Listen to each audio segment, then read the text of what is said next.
Assalamualaikum warahmatullahi wabarakatuh. Alhamdulillah wassalatu wassalamu ala Rasulillah wa ala alihi wa sahbihi wa mawala. Wala haula wala quwata illa billah, amma ba'dah. Anak-anakku yang Bapak sayangi dimanapun kalian berada, pastikan tetap mengikuti pelajaran daring ya. Untuk materi kali ini jadwalnya adalah pelajaran KNU-an.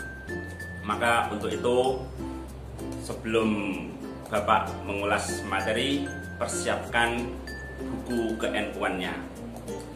Marilah kita awali belajar pada hari ini dengan doa bersama-sama. Dengan membaca basmalah, Bapak antarkan Bismillahirrahmanirrahim.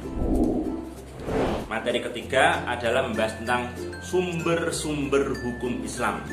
Ya, kita beribadah, bermuamalah, tentunya ada landasannya, ada yang dibuat patokan. Ada 4 sumber hukum yang diikuti oleh Ahlussunnah wal Jamaah, yaitu Al-Quran, hadis, ijma, dan qiyas. Apa anak-anak? Saya ulangi: Al-Quran, hadis, ijma, dan qiyas. Al-Quran merupakan sumber hukum yang utama dan yang pertama. Semua amaliyah dan ubudiyah amaliyah yang kita lakukan sehari-hari itu, sumber utamanya adalah Al-Quranul Karim. Dan sumber hukum Islam setelah Al-Quran adalah hadis Nabi. Kedudukannya hadis menjadi sumber hukum Islam yang kedua.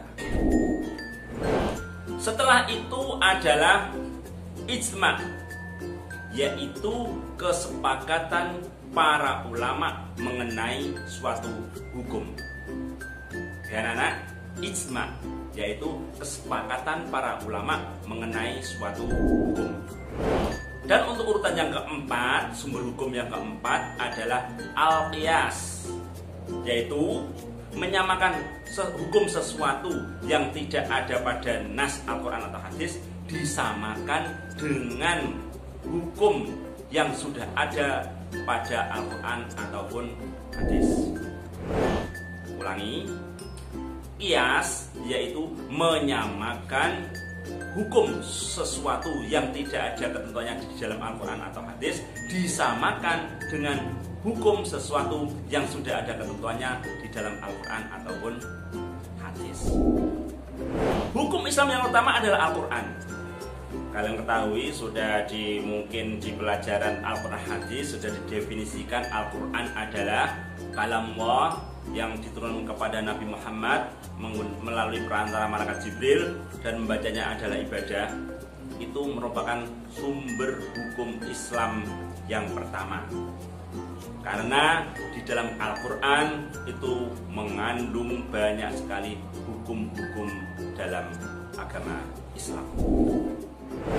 Secara umum dalam Al-Quran itu sudah mengandung hukum-hukum tentang akidah, akhlak, ibadah, muamalah, dan tentunya Al-Quran juga mengandung tentang kisah-kisah para kisah-kisah zaman orang-orang zaman dahulu.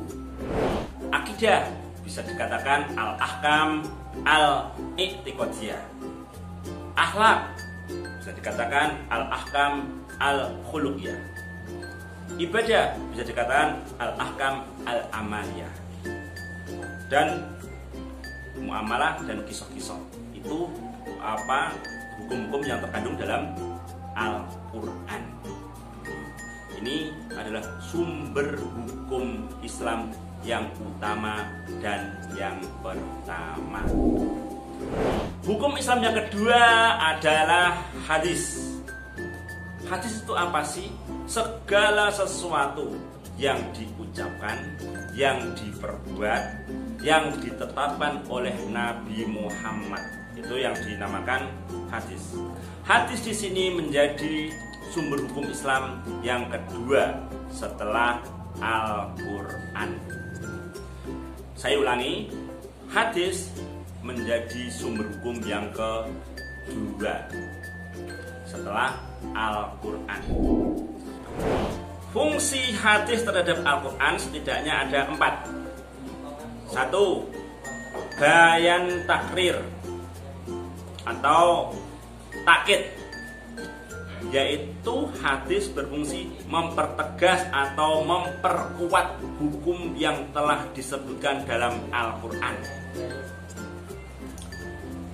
Yang kedua adalah bayan tafsir, yaitu menjelaskan atau menafsirkan dan merinci ayat-ayat Al-Quran yang masih umum. Yang ketiga adalah bayan tasyri', yaitu melengkapi suatu hukum atau ajaran yang tidak tercantum dalam Al-Quran, namun pada prinsipnya tidak bertentangan dengan Al-Quran. Dan yang keempat adalah menetapkan hukum baru yang dalam Al-Quran. Itu kurang lebihnya fungsi hadis terhadap Al-Quran. Sampai di sini bisa dipaham anak-anak. Sumber hukum Islam ada 4: Al-Quran, hadis, ijma', qiyas. Demikian yang Bapak paparkan. Kurang lebihnya mohon maaf. Assalamualaikum warahmatullahi wabarakatuh.